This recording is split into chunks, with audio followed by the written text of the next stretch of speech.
hardship and misery? Question mark. Purport. Karmana daiva netrena jantu dehopapattaye. The living entity receives a particular type of body according to his karma or fruitive activities. The material pleasure derived in the material world from one's particular body is based on sexual pleasure. Yan maithunati grihamethi sukham hi tucham. The entire world is working so hard only for sexual pleasure. To enjoy sexual pleasure and maintain the status quo of material life, one must work very hard, and because of such activities, one prepares himself another material body. Prahlad Maharaj places this matter to his friends, the Asuras, for their consideration. Asuras generally cannot understand that the objects of sexual pleasure, the so-called pleasure of materialistic life, depend on extremely hard labor.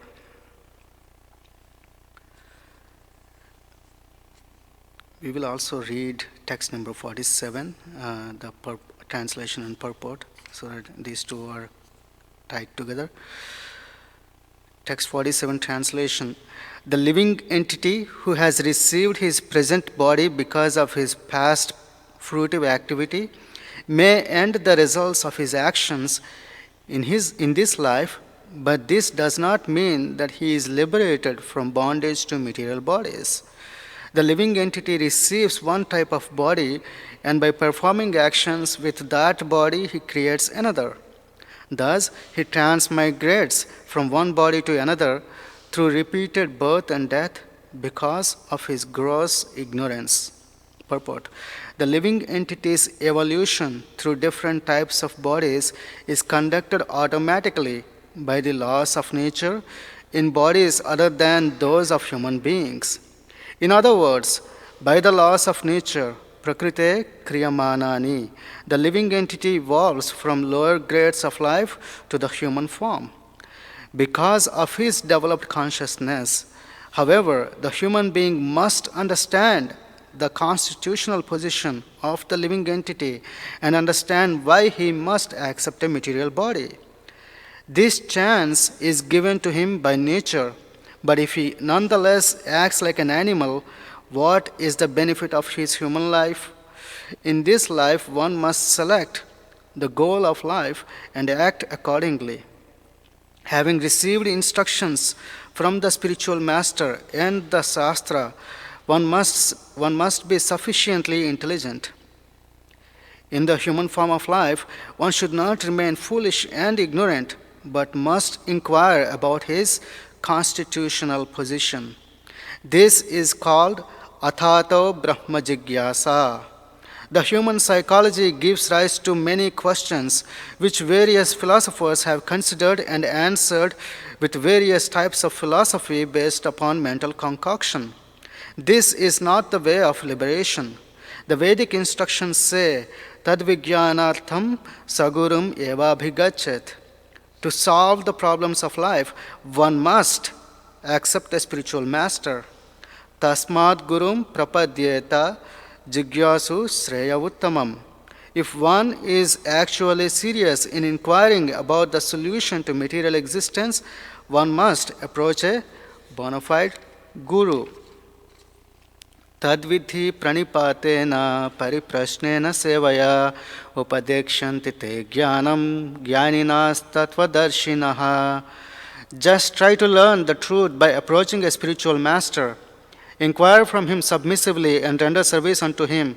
The self-realized soul can impart knowledge unto you because he has seen the truth. Bhagavad Gita 4:34. One must approach a bona fide spiritual master by surrendering himself, pranipatena, and rendering service. An intelligent person must inquire from the spiritual master about the goal of life. A bona fide spiritual master can answer all such questions because he has seen the real truth. Even in ordinary activities, we first consider gain and loss, and then we act. Similarly, an intelligent person must consider the entire process of material existence and then act intelligently, following the directions of the bona fide spiritual master. Om Jnanatimirandasya Jnananjana Shalakaya Chakshurunmilitam Yena Tasmai Shri Gurave Namaha Shri Chaitanya Manobhishtam Sthapitam Yena Bhutale Swayam Rupa Kata Mahyam Dadati Swapadantikam Vancha Kalpatarubhyascha Kripa Sindhubhya Evacha Patitanam Pavanebhyo Vaishnavebhyo Namo Namaha जय श्री कृष्ण चैतन्य प्रभु नित्यानंद श्री अद्वैत गदाधर श्रीवासादि गौर भक्त वृंदा हरे कृष्णा कृष्णा कृष्णा हरे हरे हरे राम राम राम हरे हरे मुखं करोति वाचालं पंगुं लंघयते गिरिं यत्कृपातमहं वन्दे श्रीगुरुं दीनतारिणम्.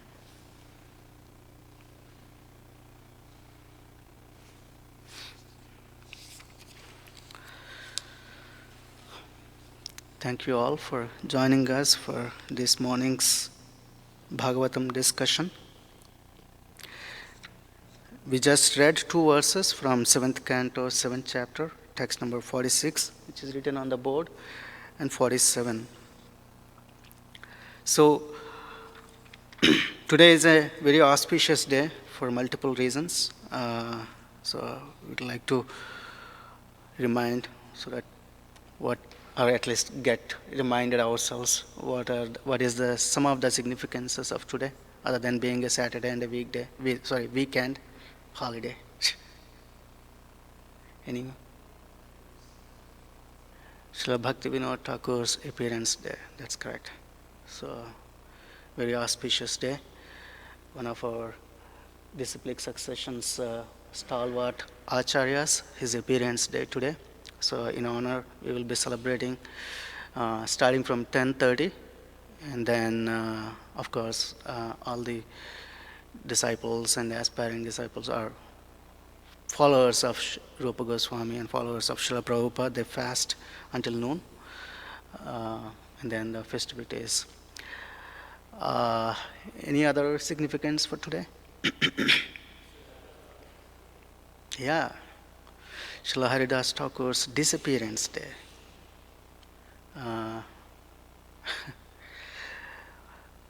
Nama Acharya, the person who we have been asked by Lord Sri Chaitanya Mahaprabhu himself to follow to perform the Yoga Dharma. Lord Sri Chaitanya Mahaprabhu came to teach us the Yoga Dharma, and he has shown himself. Okay, if you want an example, follow this person. And that person is Srila Haridas Thakur. And today is his disappearance day as well. Any other significance to today? Locally? Maybe not nationally or internationally. Today is our monthly Sankirtan festival. So, today at around 2:30, Acharya Nishta Prabhu will be leading us and Steve Prabhu will be leading us, correct? At 2:30, we will all be leaving from here to hit the downtown Chicago to at least take some inspiration from Haridas Thakur, Bhaktivinoda Thakur, Prabhupada, and our acharyas, and try to see what we can do out there in the real world by giving or distributing the holy name and Srila Prabhupada's books. So it's a very auspicious day. I'd like to keep my discussion to very concise and I guess mostly to the point, to the extent I can. And I need your blessings in order for me to do this service. This verse, the first verse, talks about Prahlad Maharaj is giving he's reminding himself and he's remembering himself, and then he's as a means of sharing. He is sharing these instructions that he heard from his spiritual master Narada Muni in his mother's womb. And then he's discussing various topics that are of interest to everyone, not just the living entities, even the non-living entities, and across the whole cosmic manifestation, and especially for the human beings or those who have taken the form of human life. What is the purpose of their life? So he has been systematically giving us the path to perfection, path to Krishna. And while he is describing the path to perfection, he is also mentioning what most of the people having come to material world do, which is most of us. And he's reminding us that what is the purpose of such activities, or why we are doing such activities, what is it that we are trying to accomplish, and most importantly, what is the futility of such activities. Because materialistic life, one of the prime responsibilities of a spiritual master, it is said in Shastra that the spiritual master, his duty, one of the main duties is to preach the futility of the materialistic life to his disciple. If one doesn't do, then one may simply carry on with his materialistic way of life, thinking that I'm doing all right. There are so many so-called gurus, so many so-called babas, so many so-called spiritual leaders, and when we approach them in ordinary world, they may say, okay, what is it that you want, bhakta? And then the bhakta may say, I want this and this. And then, okay, you face your head towards east, sit in this position, do this yajna, and then while you are leaving, put some dakshina in the hundi, and then you will get this perfection. And by the way, you just do whatever you're doing, all sorts of things that you are already doing. You don't have to give up anything. Whereas Prabhupada used to say that if I have even given relaxation of the 4 regulative principles, even for one, my movement would grow like anything. We follow 4 regulative principles: no illicit sex, no meat eating, no intoxication, and no gambling. Even if one of those has to be said, like, okay, for you it's only 3 principles. For you it's only 3 principles. You select those randomly. Imagine this temple hall right now. But Prabhupada did not compromise. And that's the coming from the disciplic succession. What Prahlad Maharaj is saying here is that, my dear friends, we have received this body, nirupyatam. It has been proved. It's like we go to a lab, we do some experiment, we mix hydrogen with oxygen and water. There we hence proved. It has been proved, not just by this generation after generation, that there is suffering and there is so-called happiness in these fruitive activities. And why people are performing these fruitive activities? What is the meaning of Hiranyakashipu? Can anyone say? Or one of the meanings that's often described? Hiranyakashipu. There you go. Soft, bad, and gold. So why does anyone need gold? Gold is needed because that's the commodity with which we exchange things. Or gold is the precious of all the commodities. If you have gold, then you have everything. Then you can exchange it for anything, whatever the precious thing that you may want to get. And why does Hiranyakashipu need a soft bed? because he wants to sleep and enjoy the pleasures of sense gratification. So Prahlad Maharaj is saying that this is the act, this is the bondage, this is the acts which bond us to the same repeated taking this material body. And not just in this human form of life, but in the 8.4 million species of life. Yan maithunati grahamethi sukham hitucham. The entire world is working so hard only for sexual pleasure. So when we look, so many people, if you approach a millionaire, the common thing they say is, oh, I only remember the first million. After that, I don't remember how the millions just multiplied themselves. Because they don't have the time, they don't have the ability to discern what is right or what is wrong anymore. It's just the same working tendency to gain something. And why does anybody wants to earn more money than what is needed? Isavashyam principle as described in Ishopanishad. Why does anybody doesn't want to follow that? Why does anybody want to have extra money than what they can really spend? According to Rupa Goswami, the instruction is that you earn, and then out of that 50%, give to Krishna, 25% for family emergency, 25% should go to relatives. So that principle, if everybody follows, they don't need to earn extra. The extra comes when we distinguish that I want to enjoy this so many billions of dollars or millions of dollars, whatever that extra is, because there is a tendency for enjoying. Whatever we require, God has already provided. The extra is required. So in order to get that extra, one has to work hard. One time, Srila Prabhupada's story, in other words, it's shared by Srila Prabhupada, this story.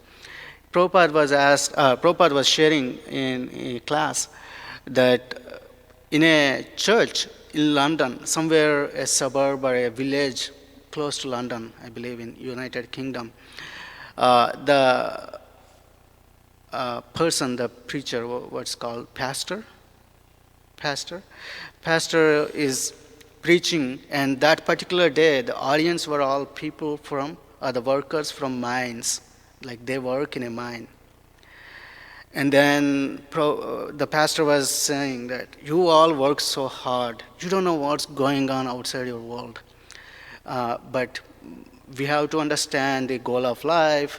We have to be liberated. There is heaven. And by the way, when you go to the heaven, then you all have to, there is no darkness like in mind, because they're all the time they're accustomed to is the darkness. So many feet under the ground, coal mines, like dark, everything is dark. So when the minister tried to, or the pastor tried to preach to them, say that it's hell, like what you are trying to do is like hell.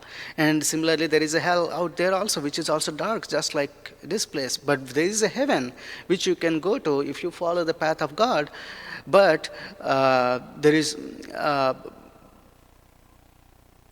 what you call this, all pleasures that you can enjoy. So he was trying to explain to them the benefits of going to heaven. And then one person asked, like, okay, well, will there be any newspaper there? And then he said, no, there won't be any newspaper. Then, oh, that's as good as hell then. So people cannot accept the regular or monotonous life being different than what it is. Or in other words, they cannot accept to do something other than what they were already trying to do. One time, Radhika Raman Prabhu was giving a class, and then he was sharing what something Gopal Krishna Maharaj said, that forget everything. that whatever we are trying to preach you. Suppose you have been trying in this life, trying to become successful in whatever materialistic way of life you are trying. Supposing that you've been doing for so many lifetimes, which is true, we have been trying to do this for so many lifetimes. Give this one opportunity, this one lifetime opportunity to Krishna and see if it makes any difference. Just one lifetime. And if it works out, perfect. If it doesn't work out, you can go back to your program. So give this one lifetime. But people are so reluctant because there is some pleasure in or some unexplainable happiness that they want to derive in reaching for the unachievable. The happiness in this world, as we heard, is only perceived on a bodily or at best mental level, and it's temporary. Whereas the happiness that one gets as soon as one comes in contact with the occupational or the constitutional nature of oneself is completely different, of a different nature. So, in the next verse, Prabhupada discusses the different types of how the living entity goes from different types of body. He says, the laws of nature, by the laws of nature, the living entity evolves from lower grades of life to human form, which is, we all know, of the 8.4 million species of life. And then the human being must understand the constitutional position of the living entity and understand why he must accept a material body. This chance is given to him by the nature. So only it is not some opportunity given to other entities. This chance is given to only the human beings. And that's whom Prahlad Maharaj is appealing this message, that as long as we are accustomed to enjoy separate from Krishna, we have to take body. We have to go in the repeated cycles of birth and death. Whereas the solution beautifully Prabhupada is giving in the purport is that one has to inquire what is the goal of life. In today's world, goal of life can mean anything. For any kind of person, from ordinary people who are not aspiring spiritualists, they may not have any type of goal of life. It's some people consider life to be a journey, which means they say, like, it's not where you go, it's the journey. Like, in other words, it's not what you achieve, it's just going through the motions. And then relish the moments, which if it's not applied in the right context, can just go around, just in circles. What's the purpose? Without knowing the purpose, going to anywhere, what is the purpose, or what is the benefit one can derive? So Prabhupada is saying that even in material life, we ask, if somebody comes and says, do this particular thing, we ask, like, okay, what is in it for me, or why should I do this? Is it going to benefit? Is it not going to benefit? Am I really ready to do this or not? And then we act. It's not simply that we shut down all our faculties of mental capabilities and then simply say that, yes, I will do whatever you say. It will be nice if we do what Krishna says to that extent. But in general, people don't have that tendency. And in general, we have some, at least as long as there is some intelligence, even material also, people inquire. So that's what Prabhupada is saying. If that is the case, then what to speak of the spiritual life? Why are we not asking what is the goal of life? And if one asks what is the goal of life, all the answers can be obtained to solve all the types of problems of material life from a bona fide spiritual master. That takes surrender, that takes submission, but at least at a beginning level, it takes a level of understanding that why am I doing, or inquisitiveness, why I'm doing what I'm doing. If there is no such inquisitiveness, if you are simply satisfied, okay, I'm doing my work, I'm earning some money, it's good, let the life be, I'm happy, enjoying, then Prabhupada is saying there is no difference between the animalistic life and the human life. Because a dog can procreate and a cat can procreate. And when they procreate, it's tens in number, like puppies. It's not one or two. These days, this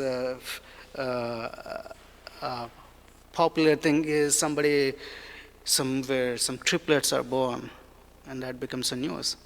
But cats and dogs do that every day. When they give birth to their offspring, it's in nothing less than 2 or 3. So they don't have a Facebook to advertise, or they don't have a Twitter to, okay, here it is. But in the human society, we are, one time Prabhupada went to a preaching program, and then Prabhupada is very compassionate, or has always been, and then he would just go to, not like, oh, this is a sadhaka, he's been practicing for the last 5 years, chanting the holy name, so let me go to his home. He would just go to any person who would invite him, and then he would take his disciples, all his Western disciples. And then they would all go, and then they would sit, and then this Indian family, and then the head of the household, he comes, and then he introduces himself, offers obeisances, and then he calls his wife, and then he calls his sons, and then he calls their wives, and then he calls their children, and then Prabhupada turns to his disciples and he says, this is my sex life. He's saying that this is my wife, the householder, the person. He was saying that this is my wife, this is my husband, or children, whatever that is, and then Prabhupada turns and says, this is my sex life. So what is the difference? That's the inquisitiveness that Prabhupada is directing towards, that we have to have certain basic understanding that we are different than animalistic propensities. If we simply act upon our instinct, then, okay, that's fine. Then we have to hear what Prahlad Maharaj is saying, that you have to go through the cycle and reap the results of what you have sown, the fruitive activities. If you are so interested in that, then this is what's going to happen. But let's not do that. That's not what a compassionate person would advise. A compassionate person would, like Srila Prabhupada, his advice to us is to get out of that animalistic way of life and reach towards the Supreme. And that's the message that for which Sri Chaitanya Mahaprabhu also appeared. And that's the message he sent forth his followers. And as we're going to hear more today about Srila Bhaktivinoda Thakur and Haridas Thakur, I think I brought Chaitanya Charitamrita because I was very inspired to read few verses because I felt it's very inspiring because we are going to go out on the street to do the monthly Sankirtan festival, Harinam. So I will just read a few verses, the translation, which directly talking about the glories of the holy name, coming from the mouth of the Acharya of the holy name. This is from Chaitanya Charitamrita Anchalela, chapter 39. Oh, sorry, this is not chapter 39.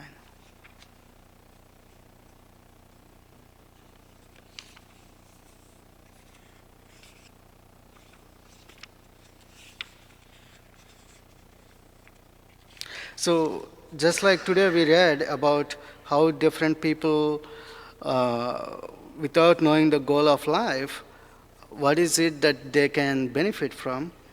Sri Chaitanya Mahaprabhu asked this question long time back to Haridas Thakur, and he expressed his concern. My dear Thakur Haridas, in this age of Kali, most people are bereft of Vedic culture and therefore they are called Yavanas. They are concerned only with the killing cows and Brahminical culture. In this way, they all engage in sinful acts. How will these Yavanas be delivered? To my great unhappiness, I do not see any way. Haridas Thakur replied, My dear Lord, do not be in anxiety. Do not be unhappy to see the condition of the Yavanas in material existence. Because the Yavanas are accustomed to saying Ha Rama, O Lord Ramachandra, they will very easily be delivered by this Namabhas. A devotee in advanced ecstatic love exclaims, O my Lord Ramachandra, O my Lord Ramachandra, but the Yavanas also chant Ha Rama, just see their good fortune. Namacharya Haridas Thakur, the authority on the chanting of the holy name, said, the chanting of the Lord's holy name to indicate something other than the Lord is an instance of Namabhas. Even when the holy name is chanted in this way, its transcendental power is not destroyed. So, I'll read a couple of more. Even a mlecha who is being killed by the tusk of a boar and who cries in distress again and again, Ha Rama, attains liberation. What then to speak of those who chant the holy name with veneration and faith? Ajamil was a great sinner during his life, but at the time of death, he accidentally called for his youngest son, whose name was Narayan, and the attendants of Lord Vishnu came to relieve him from the bonds of Yamaraj, the superintendent of death. The letters of the holy name, the word Rama consists of the two syllables Ra and Ma. These are unseparated and are decorated with the loving word Ha, meaning O. The letters of the holy name have so much spiritual potency that they act even when uttered improperly. If a devotee once utters the holy name of the Lord, or if it penetrates his mind or enters his ear, which is the channel of oral reception, that holy name will certainly deliver him from material bondage, whether vibrated properly or improperly, with correct or incorrect grammar, or properly joined or vibrated in separate parts. O Brahmana, the potency of the holy name is therefore certainly great. However, if one uses the vibration of the holy name for the benefit of the material body, for material wealth and followers, or under the influence of greed or atheism, in other words, if one utters the holy name, if one utters the name with offenses, such chanting will not produce the desired result very soon. Therefore, one should diligently avoid offenses in chanting the holy name of the Lord. So, like I said, the chapter continues with many more descriptions or the glorifications of the holy name. The chapter is actually titled The Glories of Haridas Thakur, and we can take that inspiration because how do we get out of this materialistic way of life? The Yoga Dharma is chanting the holy name and Hare Krishna Mahamantra. And by chanting the holy name in the association of devotees and following the instructions of the spiritual master, those are the key principles to get us out of this materialistic way of life and place us at the feet of Krishna. So I'd like to pause there and see if there is any discussion.